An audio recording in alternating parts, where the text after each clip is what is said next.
अगर मैं आपसे कहूँ कि इस वक्त हमारी पृथ्वी की ओर एक ऐसी चीज़ बढ़ रही है जिसे इंसान ने पहले कभी नहीं देखा, तो क्या आप मुझ पर यकीन करेंगे? एक ऐसा ऑब्जेक्ट जो हमारे सौरमंडल से नहीं बल्कि किसी अनजानी, शायद डरावनी दुनिया से आया है। एक ऐसा ऑब्जेक्ट जिसकी गति, उसका रास्ता और उसका अस्तित्व हमारी सोच से परे है। इसका नाम है एटलस, और कई वैज्ञानिक अब इसे मानव इतिहास की पहली असली इंटरस्टेलर स्पेसशिप मानने लगे हैं, क्योंकि इसके साथ हो रही हैं कुछ ऐसी घटनाएं जो साइंस में नहीं बल्कि साजिशों और ख़तरों में दर्ज हैं। हवाई में एटलस नाम की एक सिस्टम, जिसका काम होता है ऐसे ऑब्जेक्ट्स का पता लगाना जो पृथ्वी से टकरा सकते हैं, रूटीन स्कैन कर रही थी। तभी उन्हें कुछ दिखा, एक डॉट, एक धीमी सी चमक। पर जब तो सबकी सांसें थम गई। उसका नाम रखा गया A1PL3Z, पर उसकी ट्रैजेक्टरी किसी भी नॉन ऑर्बिट से मेल नहीं खा रही थी। वो सीधे हमारे सौरमंडल में घुसा था, एक ऐसी दिशा से जहां इंसान ने अब तक कोई स्पेसक्राफ्ट नहीं भेजा।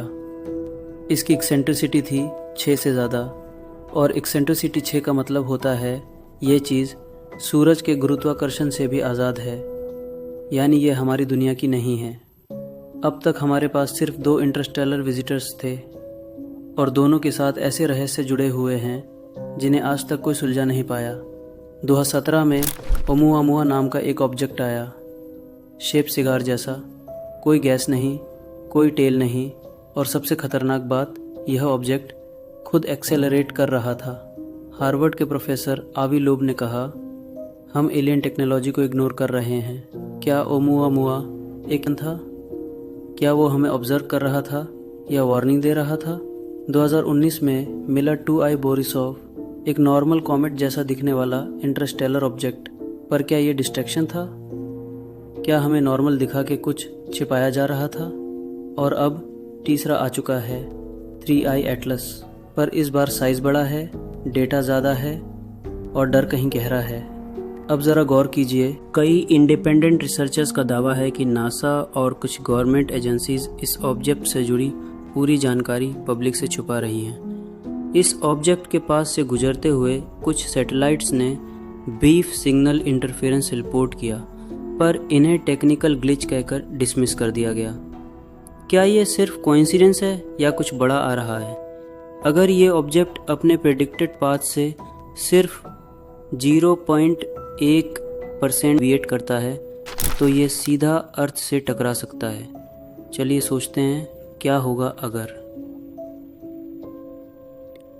20 किलोमीटर का ऑब्जेक्ट 60 किलोमीटर पर सेकेंडर की speed, direct earth impact, result entire atmosphere 10 minute में जल जाएगी, mega earthquakes, tsunamis, volcanic chain reactions, जिसके बाद शायद ही कोई इंसान बचे। साइंटिस्ट कहते हैं ये टकराएगा नहीं, पर इतिहास ने हमें सिखाया है कि हर महान तबाही अचानक ही आती है। आप जानते हैं, कुछ टेलीस्कोप्स ने यह एटलास की टेल में एक अजीब पैटर्न नोट किया है। हर कुछ घंटे में ये गैसी टेल हल्की सी मोड़ लेती है। कुछ वैज्ञानिक इसे कहते हैं नेचुरल सोलर विंड रिएक्शन, लेकिन कुछ क्रिप्टोग्राफर्स ने कहा है ये पीरियोडिक बैंड एक संभावित बाइनरी सिग्नल जैसा लगता है। क्या ये किसी सभ्यता का मैसेज है, या क्या हम कुछ देख नहीं पा रहे? क्या ये ऑब्जेक्ट सिर्फ गुजर नहीं रहा बल्कि हमें देख रहा है? कुछ एक्सपर्ट्स बिलीव करते हैं कि यह एटलास असल में एक कोल्ड प्रोब हो सकता है, एंशिएंट एलियन सिविलाइजेशन द्वारा भेजा गया ऐसा ऑब्जेक्ट जो लाइट ईयर्स ट्रैवल कर सकता है बिना डिटेक्ट हुए। एवी लोग, हार्वर्ड एस्ट्रोफिजिसिस्ट ने क्या कहा था? Such probes may float in space as messengers waiting to be noticed. क्या ये ऑब्जेक्ट हमारी सिविलाइजेशन के इंटेलिजेंस को ऑब्जर्व कर रहा है, या क्या ये सिर्फ गुजर रहा है क्योंकि हमने कॉल का जवाब नहीं दिया?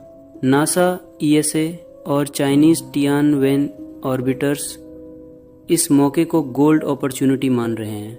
ये आखिरी मौका है जब हम इसे डिटेल में ऑब्जर्व कर सकते हैं। उसके बाद ये ऑब्जेक्ट लौट जाएगा हमेशा के लिए। लेकिन एक सवाल अभी भी हवा में है, क्या ये ऑब्जेक्ट सच में सिर्फ एक पत्थर है, या क्या हमारी पहली मुलाकात होने जा रही है उस सिविलाइजेशन से जो हमें बहुत पहले से देख रही है।